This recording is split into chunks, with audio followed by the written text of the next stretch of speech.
탄핵 심판 선고가 예상보다 좀 늦어지고 있잖아요. 뭐 예상이라고 하는 것은 전직 대통령의 어떤 선례에 비춰봤을 때 최종 변론기일이 마무리가 되고 나면은 한 2주 안에는 결론이 났던 것 때문인데 일단 좀 지연이 되다 보니까 주말 같은 경우는 찬반 집회가 거의 극한의 대립 상태로 치닫고 있어요. 이번 주에는 좀 선고가 있어야지 이게 조금 그래도 수습이 될 분위기인데 예상하기로는 어떠신가요? 가능성은 좀 있다고 생각하세요? 저는 그 노무현 대통령, 박근혜 대통령 전례에 비춰봤을 때 늦어지고 있다라고 하는데 윤 대통령 이 탄핵 심판 사건 번호가 어떻게죠? 헌나 8이에요. 예. 그다음에 헌나팔. 예. 그 나가 탄핵 심판할 때 나가 붙거든요. 네. 헌가가 있고 헌나가 있고. 근데 8이면 앞에 1, 2, 3, 4, 5, 6, 7이 있고. 네. 그다음에 그렇죠. 8 다음에 또 9가 있고. 예. 한덕수 총리. 뭐 이런 거기 때문에 그 노무현 대통령 때나 박근혜 대통령 때는 그런 게 없었잖아요. 그리고 사회적 분위기도 그때도 뭐 대립 갈등이 있었지만 지금 정도는 아니었잖아요. 그때는 그쵸. 약간 예. 승복의 분위기도 있었고 뭐 노무현 전 대통령 때는 좀 뭔가 감명한 사건이기도 그렇죠. 했고. 예. 크게 뭐 이렇게 중대한 사건은 아니라고 보여졌고 예. 그리고 7년 전에 2017년만 하더라도 그때 여야 4당 원내대표가 뭐 다 함께 모여서 승복하기로 합의도 하고 발표도 하고 예. 또 탄핵 선고 직전에는 국회의장이 여야 중진 정치인들 또 모아서 우리 다 함께 깨끗하게 승복하는 문화를 만들자 흔쾌히 동의하고 뭐 그런 분위기가 있었는데도 막상 발표가 되니까 박근혜 대통령 그 지지하는 쪽에서 4명의 사망자가 발생하고 예. 뭐 그러지 않았습니까? 근데 네. 지금은 아직 윤 대통령 변호인 측에서는 뭐 승복 얘기가 잠깐 나왔지만 정확히 윤 대통령의 워딩으로 나온 거는 아니고 예.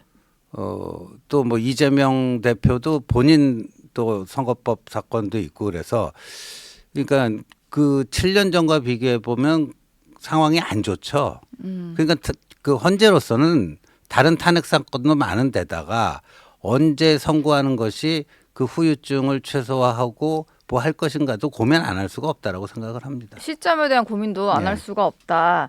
근데 정치권에서는 지금 승복을 해야 된다는 얘기가 나오는 와중에 뭐 사실 조금씩 승복 언급을 하긴 했어요. 네. 권성동 원내대표도 당 차원의 입장이라고 하면서 어제 승복하겠다라고 했잖아요. 박찬대 원내대표도 뭐 뒤에 말을 붙이긴 했지만 이게 좀 당연하니까 단심제니까 승복을 안 할 방법조차 없는 거라서 당연한 얘기다 뭐 이런 표현을 썼고 이재명 민주당 대표도 지난주에 저희 정치 시그널 나이트에 나와서 승복할 거라고 얘기를 하긴 했거든요. 근데 그렇게 말은 해놓고 사실은 장외 집회를 민주당은 당 차원에서 준비를 하면서 나가는 상황이고 권성동 원내대표도 개별 의원들의 행동을 좀 제재하지 않다 보니까 승복한다면서 나가서는 특정 어떤 결과에 힘을 싣는 여론전을 펴고 있는 거 이건 좀 어떻게 봐야 되고 싶어요? 그러니까 지금은 단순한 승복 약속을 넘어서서 자신들의 열혈 지지층들이 원하지 않은 결과가 나왔을 때 그 분노의 물리력 행사라든가 뭐 이런 것들 못하도록 철저하게 그 자제를 시키고 뭐 하겠다 이 네. 정도까지 가야 됩니다. 예, 조금 그냥 더 적극적인 메시지가 나와야 적극적인 되는 거죠. 메시지가 나와야 되죠. 예, 예.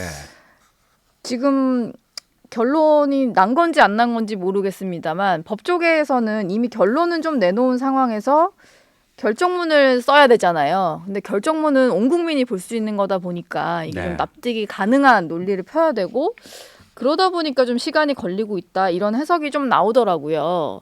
신지호 의원 보시기는 지금 상황은 좀 어떤 걸까요? 그게 제가 국민의힘 내에서도 이제 뭐 저희 당이 그 탄핵 찬반 놓고 심하게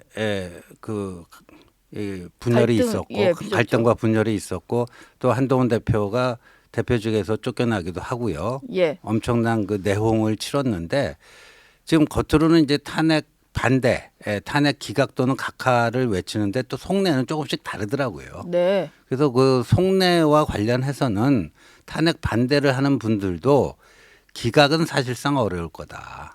가능하다면 각하가 가능하지 각하, 기각은 예. 어려울 것이다. 네, 왜냐하면 이걸 이제 뭐 계엄을 계몽령이라고 이렇게 하잖아요. 대통령 측에서.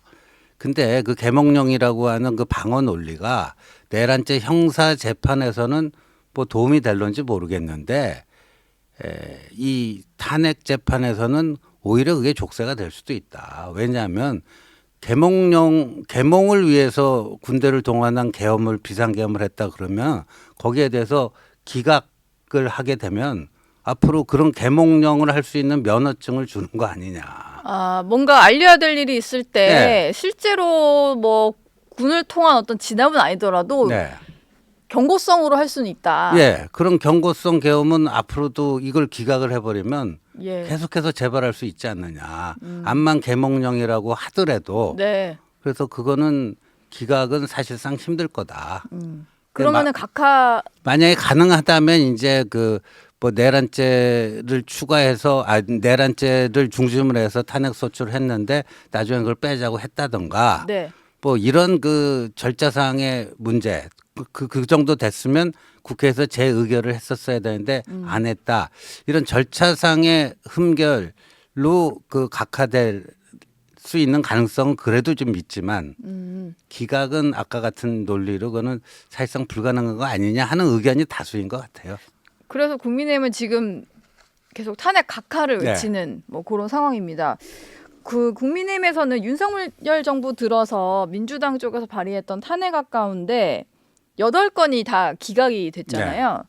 이걸 고리로 좀 공세를 이어가고 있어요. 왜냐면은 대통령의 최후 진술 때도 이어지는 줄 탄핵으로 뭐 헌정 질서를 파괴하고 있다 뭐 이런 표현도 등장을 하고 근데 어쨌든 아무것도 인용이 되는 게 없으니까 민주당이 좀 헌정을 좀 질서를 흐트러뜨렸다 이런 주장에는 좀 힘이 실리는 것 같아요. 근데 민주당은 여기에 대해서 구체적인 어떤 입장을 내지는 않고 있거든요. 당연히 뭐 사과도 안 할 것 같고요. 그렇죠. 근데 이제 또 거기 민주당이 사과하지 않아도 될 면죄부 비슷한 거를 지난주 4명 그 탄핵 기각하면서 네. 탄핵 소추권의 남용은 아니다. 그런 말을 하긴 했죠. 예, 표현이 헌재 등장하죠. 결정문에 네. 그게 있다 보니까 뭐 민주당으로서는 사과하고 싶지도 않은데 헌재 결정문에도 그렇게 나오는데 사과하겠습니까? 예. 근데 헌재는 왜 굳이 그런 표현을 담은 그래서 걸까요? 저는 그 부분은 좀 납득을 못 하겠어요. 예. 그러니까 8건이나 다 그렇게 기각이 됐으면 네. 탄핵 소추권은 분명히 오남용한 거로 일반적 감각으로 보면 국민의 일반적인 법 감정으로 보면 그렇게 비출 수밖에 없는데 네. 굳이 그거를 소추권 남용은 아니다 이런 식으로 하는 게 저는 좀 이해하기 힘들었습니다. 예.